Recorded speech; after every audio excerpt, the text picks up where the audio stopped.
What's going on YouTube? West Hobbies RC. So today we're going to get started on the rebuild of the Align Trex 550. So we got our parts laid out here. We have our blades, our torque tube, our new tail booms, 2 in a pack. We got a couple of our Allen wrenches laid out. We have to replace the torque tube gear. We have these ball links for the swash plate. Sorry, wrong ones. Here's the part number. So basically the reason why I'm showing you these, and we have these, part number. So if you look here, those are really skinny and very dinky looking push rods and 2mm balls. So I've had a couple of the ends already crack on me in flight and I've replaced them. As you can see, we already have the newer style on the links. The camera does not focus. We bent a turnbuckle in the back. So I've wanted to do this for a while, but I had to get some parts together. So if anybody wants to do this exact thing on a Trex 550 DFC V1, 2, 3, basically this is what you need. So you're going to need set of the Align 700 DFC linkage ball set, and that's going to give you all the 3mm balls. You're going to need a set of 700X main linkage rod set. Now, the problem is, I've already kind of put ends on them, as you can see, and I'll go into more detail before I put them on. They are too long. So, they're much longer than that by about a 1/2 inch, 1/4 inch top and bottom. So I went ahead and picked up a 3mm die. Just got it on Amazon. I think it was $8. My plan is to tap, because these are a left-handed and a right-handed thread. So I'm going to tap the right-handed thread back as far as I need. It's going to put this off center just a little bit, but that's okay with me. Or I might just order a left-handed die, which I probably will do today. It'll be here tomorrow. And then just tap both sides evenly and then cut the excess off. As you can see here, so we have short ones and we have long ones. The short ones are the rods that go from the swash plate to the blade grips on the Trex 760. So these are the old ones that came off of that, put new ends on them. But you can see these are the right length. The right-hand side is the right length. This one is just that much too long. So I've already tapped this one. As you can see, the threads go up much higher than they used to. Let me get you a stock one here. Sorry. So the threads go up about another 1/4 inch, 3/8 of an inch higher. So I'm going to try this first, cut these threads back, screw it on and see if this is the right length. If not, I'll get a left-handed die and I'll tap the bottom, and a right-handed die, which I have, I'll tap the top. But more of that when we get to that stage. So we're going to go cut to the time lapse of switching out the tail boom and replacing the tail torque tube gears.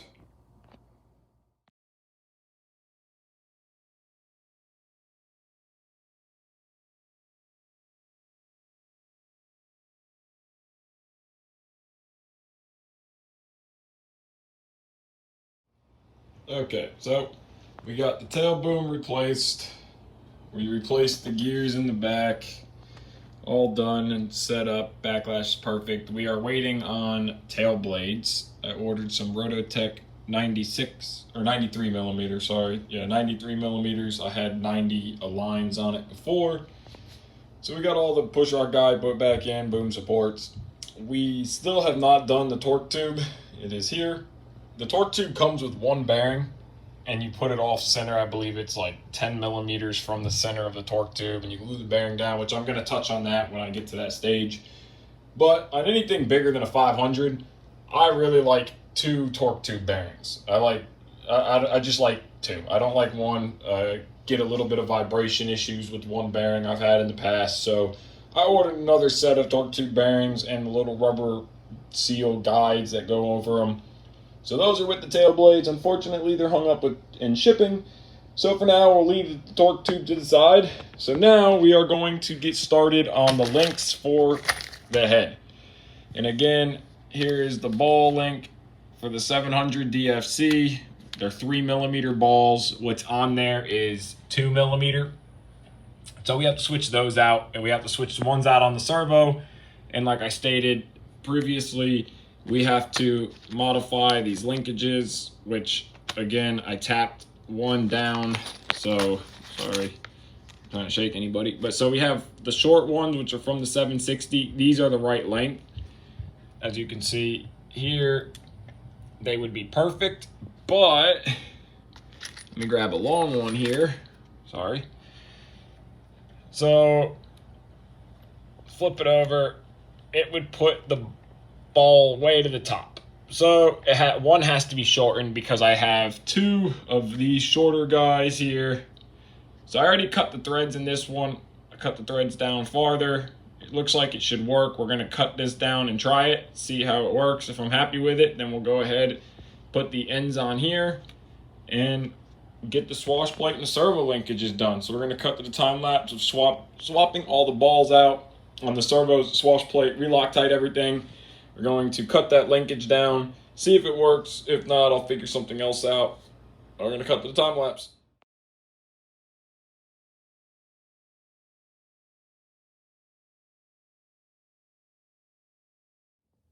Okay, so this is where we're at. We got the linkages on. We got the ball links on the servo. So a few things I wanted to touch on. I'm going to add a picture, I think 2 pictures in. So to make this work, if any of you guys are going to try this or you want to do this, so all you need is, again, this ball linkage set, and you need your 700E part number right there, 700X counter thread main linkage rod set. But so they ended up being too long, as I explained before. These links here are from the 760, so you could probably buy just these shorter links. I'm not sure, we don't have the anti-rotation bracket in. If you have a 3mm die, then you can cut it down, which is what I did back here. So I just used a regular right-handed thread die, cut it down about a 1/2 inch, tapped more threads, as you can see down here. Worked perfectly. Of course, I still have to go in and level the swash plate and all that stuff and adjust the linkages, but that's beside the point. So 2 big problems ran into right off the bat. Biggest one. Number 1, as you can see, anti-rotation bracket's not on the helicopter. It's right here. So the bigger pin, it does not fit inside the bracket. Let's see if I can try to hold the camera and do this at the same time. So it does not fit. So we're gonna have to clearance this, make it bigger on the anti-rotation bracket. So that's problem number 1 that you have to do if you want to do this. Number 2, if you can see it. So there's a washer, and like I said, I'll insert a picture of it, but you have to add a washer to the one ball. If not, it goes too far into the servo horn and the end will hit and it will pop off under certain deflection. Sorry, I can't talk. But right now, everything moves freely and clearly. So we had to change the 3 ends on the swash plate. We had to change the ends up here to 3mm all the way around. Servo links 3mm all the way around. Everything comes again in here. And of course, a lot of those are the old ones. But you get everything you need. They do screw right back down inside. So these are the stock nuts that come off of the servo horn. If you have these servo horns, if you have metal ones, these are the stock nuts. I think they're 2mm threads.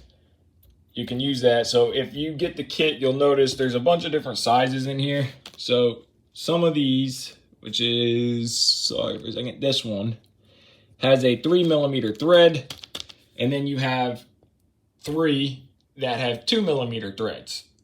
So the 2mm threads go on the servo horns, allows you to use the 2mm nut, 3mm ball link, and then there's the threads of here are 3mm as well already. You don't have to change those. You can just change them out. You don't have to touch the threads. So it will work. After some figuring out, I made it work. So now we are going to clear the anti-rotation bracket, get that to work, And then, of course, take the head back off, do swash plate leveler, go back into the B-stacks and set all that back up again. Make sure it's all level. And then I'm going to go ahead and throw a brand new main shaft in. Just for the heck of it, I have one. It hit the head, so I just figured I'll throw another one in. But we're going to cut to the time lapse of clearancing the anti-rotation bracket that's over there. These are the ones that came off. As you can see better now, this one was bent. And instead of just buying they just look, in my opinion, these things are what's for like a 400 size helicopter. I mean, there's a huge difference in strength and beefiness of the two. So that's why I went to the new ones. These, I cracked the ends on these twice in flight, like I've stated before. I mean, just look at the size difference. So these are going away, and these are aftermarket. I think they were Heli Nation turnbuckles or Heli Option. I don't know, but they're going away.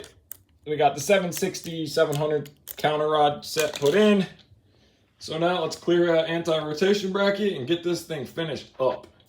Okay, so helicopter is sitting here as we see it. We have swash plate done, links are done, new main shaft. Unfortunately, I did not press play on the GoPro for the time lapse, so I don't have the video of clearancing the anti-rotation bracket for the bigger pin to fit and swapping the main shaft out, re-shimming, but that's simple stuff.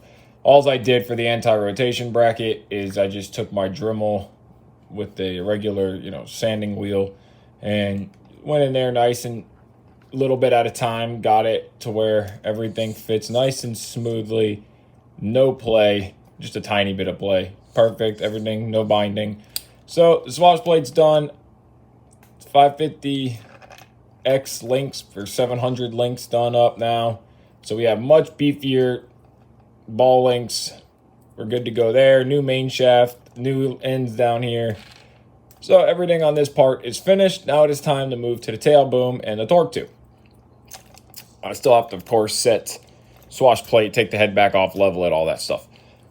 So I've gotten a request, and I've seen it a couple times, on how do you install torque tube bearings. So if we look at the manual here, the manual will tell you how far the torque tube bearing needs to be. So you go from neutral, which is middle point of the torque tube. They want 5 to 7 centimeters towards the front. On a 550 size helicopter, I personally don't believe that one bearing is enough for the torque tube. I like 2. So I'm going to go ahead and put 2 bearings in this helicopter. So at the manual side. So I ordered another set of bearings and these little rubber end caps. So as far as installing the bearings on a torque tube, very simple process. So for me, of course, you're going to measure middle, which you can see a little black mark there. So that's the middle of the torque tube, end to end. I decided to go about 5 inches in. So it's going to put me right here with one bearing. And then we're going to go ahead and take our second bearing that we have here, slide this on, and could be a little bit tight. There we go. Slide that bearing on. And then I put another mark right here, which is going to be 5 inches on either side of the middle. So now we have our bearings where they need to go. Of course, they can move. Now, the purpose of, I use CA glue, which is what they tell you to use in the manual. I use medium. The purpose of gluing your bearings is you are just gluing the inside of the race, the very inside of the bearing, that does not spin. You're just gluing that onto the tube to, number 1, stop it from sliding around. Number 2, when you are assembling the boom, as you slide this through the boom with the rubber rings on it, these will move if they're not glued. So if this moves in the boom and now you have it set, 5 to 7 centimeters off the middle of it, which is right here, you go to push backwards, it's going to push that bearing more towards the front. So now you're not going to have any bearing or support back here. This can cause a vibration. It can wiggle around. You can bend the torque tube. So that's why you want to glue your bearings. And again, you just want to take, so we'll do one now. So you can see I have my mark set right there. So I'm just going to go ahead, take a tiny bit of CA And you don't need a lot, you just need a little bit. I'm just gonna push right here around, just like that, just enough. And I'm going to take my bearing and I'm going to slide it through nice and easily. I'm going to spin the bearing to make sure. I'm going to rotate it, just spin it to make sure all the glue doesn't drip down to one side. You can use kicker if you want to. I don't, it dries pretty fast. But now our bearing is in place, and we'll go ahead and do the second bearing. Again, locate your mark, which, where did I do with it? 5 inches. Oh, here we go. The problem with the black marker on a black item. So again, we're going to go ahead and put a little bit of medium CA, a little ring, just like that. We're going to take our bearing nice and carefully and just slowly push it through here. And of course, spin. Make sure that no CA gets inside your bearing. Rotate the tube. It's nice and free still. We don't want any excess dripping off. The same, check your other bearing. It is free. Glued in place. We still have a nice smooth bearing. Now your torque tube bearings are glued in place. Simple as that. Again, you're just gluing them there to hold it in place is all you're doing. So now we have 2 bearings added to the torque tube. They are very smooth and smooth, which is a good thing. Now we go ahead to our little rubber rings. So you're gonna want, this is how I do it, is I use 3-in-1 silicone oil. I use this for a lot on helicopters, for the canopy grommets, putting it on the main shaft, tail shaft. Use this all over the place. Very good quality oil to have. So I go ahead and I'm gonna take just a little bit of this 3-in-1 oil. I'm gonna put it inside here and take my finger, rub it around the inside and make this so it will slide over the torque tube bearing into place. And again, we're going to take our torque tube, we're going to slide it through here, and then we're just going to push this little rubber guy over here, get it on the bearing, and now it's on. We're good. So then we're going to go ahead and do the same with the second one. If you guys are only using 1 bearing, then you're only going to have to do this once. I like to use 2. So we'll rub that around. Again, take our finger, get it in here. And then we're going to use this silicone oil again in a second. So make sure, again, just double check CA is dry and your bearing is smooth. So we are going to take this and we're going to nice and easily put it down around the bearing. Make sure it's set in smoothly like that one was not. Okay, now we are good. Make sure it is seated on all the way around. Both of them are seated. Okay, so now first bearing is done. Second bearing is done, glued in place. They're not going to slide or move. So then we're going to go ahead and again, take our silicone oil and we're going to go on the outside here. So now that we go on the outside, we're going to rub this, get this nice and oiled up because this has to slide through the boom. We're going to do the same on the back. We're going to oil it up, use our finger to rub it around. Nice and oiled up on the boom. Now we're going to grab the boom. And then we are going to insert our torque tube. You're going to push in. Sometimes it can be a little tight to get it in there. We're going to slide this all the way through. Make sure it locks. It's slid into place. Now, you look down in there. I could tell that nothing slid or broke free. I'll take a flashlight, double check. But now we have the torque tube installed and we are ready to slide the entire assembly into the helicopter. And there you go. Simple, easy, quick way to do your torque tube bearings. All right, we're gonna cut to the time lapse now, get the tail boom installed, get all that finished up, and this helicopter will be finished.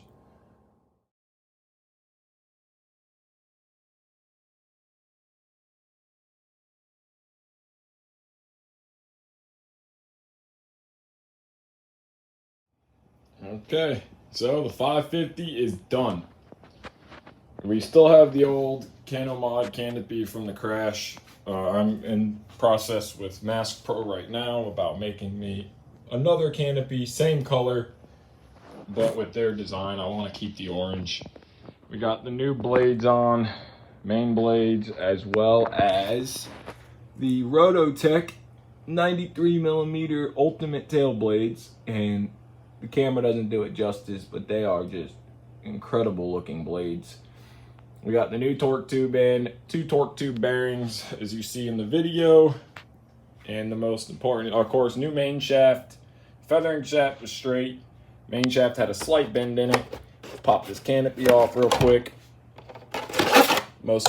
Best thing, in my opinion, we did on this rebuild was, oops, sorry guys, the new balls, links, and turnbuckles. Everything is up to the 550X/760, 700. Much stronger. I have a set of metal servo horns coming to get rid of these plastic ones. Those will be here this week. A big thanks to Tom for sending those out to me. But we got everything done. Swash plate is leveled. We have all 0 pitch, mid stick, readjusted pitch, all that stuff is done. So now all that's left is to fly it, which will be the next video. We had to, so these here, I know I described this before, but these are the 760 pitch links. And then this back one, I had to cut down and put new threads on, so that worked perfectly. But everything is done. It is back together.